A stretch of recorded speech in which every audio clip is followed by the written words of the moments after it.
Vamos dar início ao segundo módulo dos vídeos sobre emergências médicas em odontologia. Neste módulo, iremos abordar situações emergenciais com maior potencial de risco à vida do paciente. Para começar, falaremos sobre a parada cardiorrespiratória, também conhecida como PCR. Você sabe me dizer o que é uma PCR? Na sua opinião, numa PCR, o coração está parado ou em movimento? Bom, ao contrário do que o nome sugere, nem sempre o coração está parado numa PCR, ou seja, o coração pode estar em movimento e inclusive ter uma atividade elétrica normal, porém, essa contração cardíaca não está sendo efetiva para bombear o sangue oxigenado para os órgãos nobres, que são coração, cérebro e pulmões. Por exemplo, o coração, ao invés de contrair, ele treme como uma gelatina, ou seja, ele tem movimento, mas não consegue bombear sangue suficiente para o restante do corpo. Dessa forma, o que caracteriza uma PCR não é a presença ou ausência de movimento, mas sim a baixa qualidade e baixa efetividade dessa contração cardíaca para gerar pulso central e perfundir os órgãos nobres. Existem 4 ritmos de PCR. O que identifica cada um deles é o desfibrilador externo automático, o DEA. Esse equipamento é responsável por analisar o ritmo cardíaco do paciente e informar ao socorrista quando o choque está ou não indicado. Ele é um aparelho autoexplicativo feito também para pessoas leigas utilizarem. Basta seguir as instruções fornecidas por ele. É importante que você saiba que esse dispositivo está disponível no curso de odontologia da UFSM em caso de necessidade.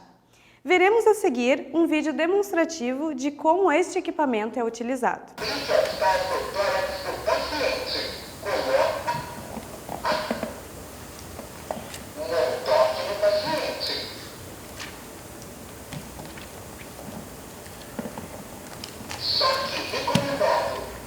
Afasta. Carregando. Mantenha-se afastado. Pressione o botão piscante para liberar o choque liberado. Inicie a RCP.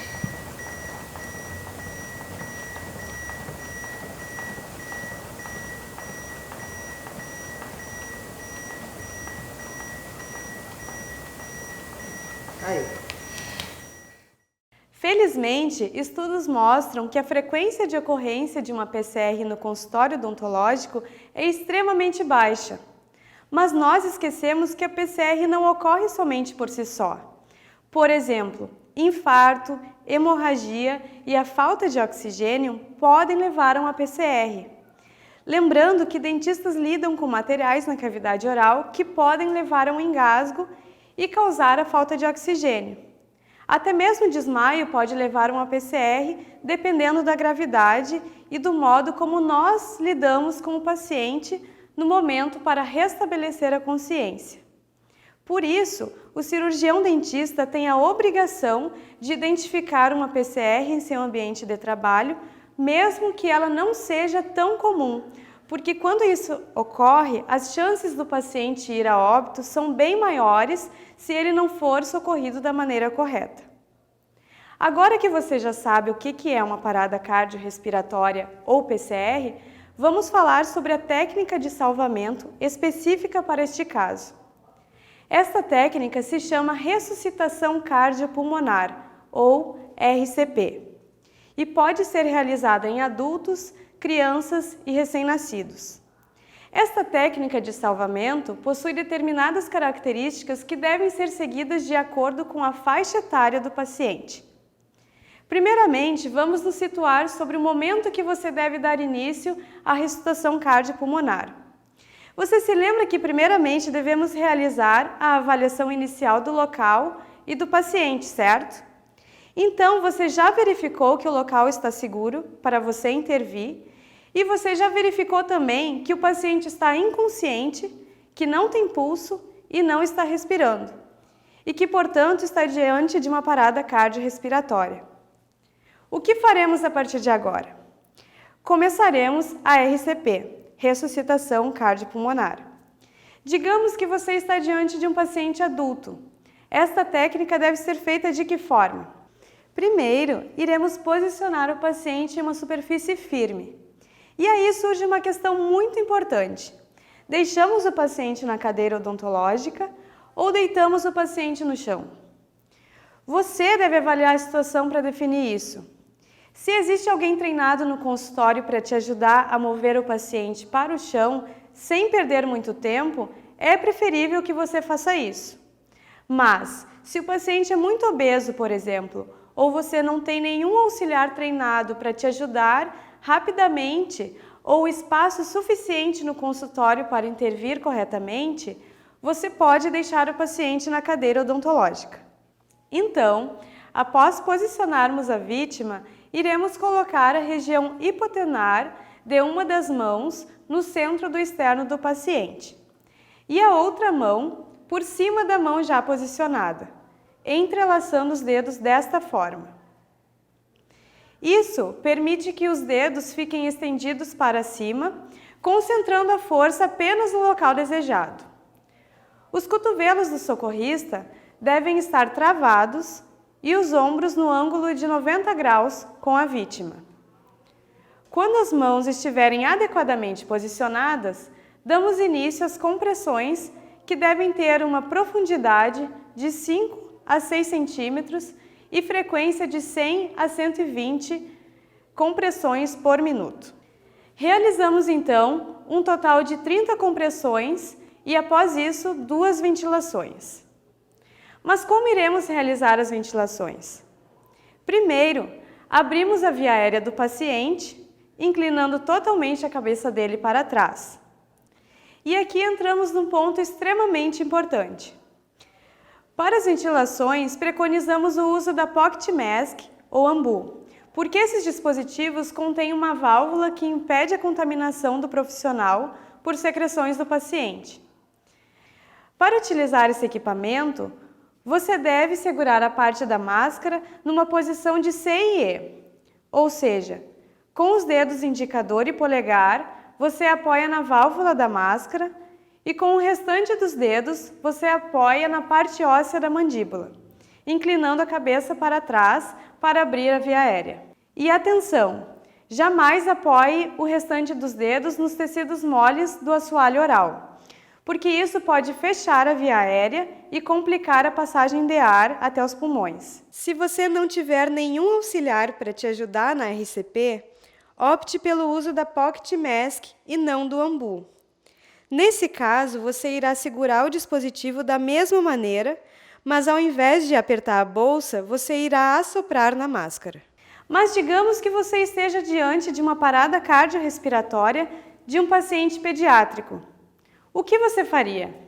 A técnica seria exatamente a mesma realizada no adulto? Não. Para crianças, teremos algumas particularidades importantes.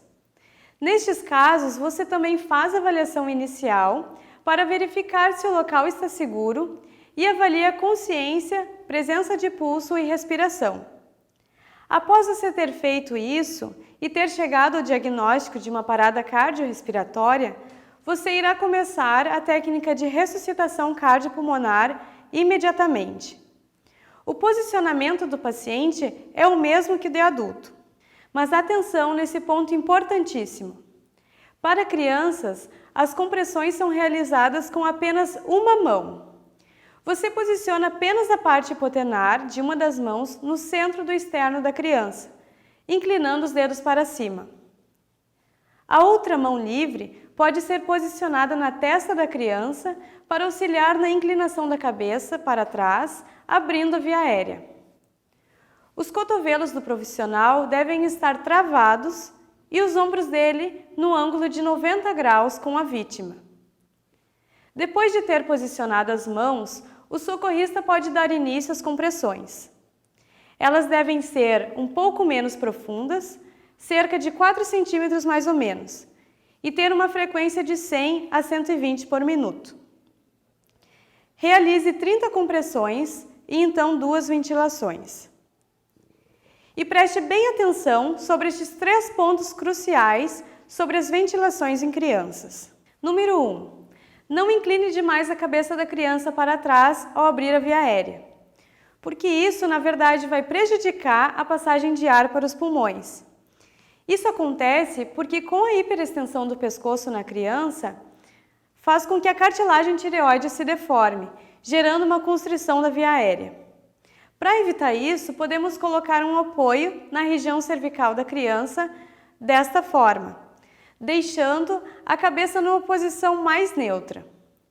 Esse apoio pode ser feito com algum travesseiro ou até mesmo um casaco, por exemplo. Número 2. A quantidade de ar insuflado para os pulmões da criança é menor que em adultos. Número 3. Também devemos utilizar os dispositivos como a Pocket Mask e o Ambu em crianças. Mas nesses casos, a máscara deve ser posicionada desta forma, invertida, para poder se adaptar melhor ao rosto da criança.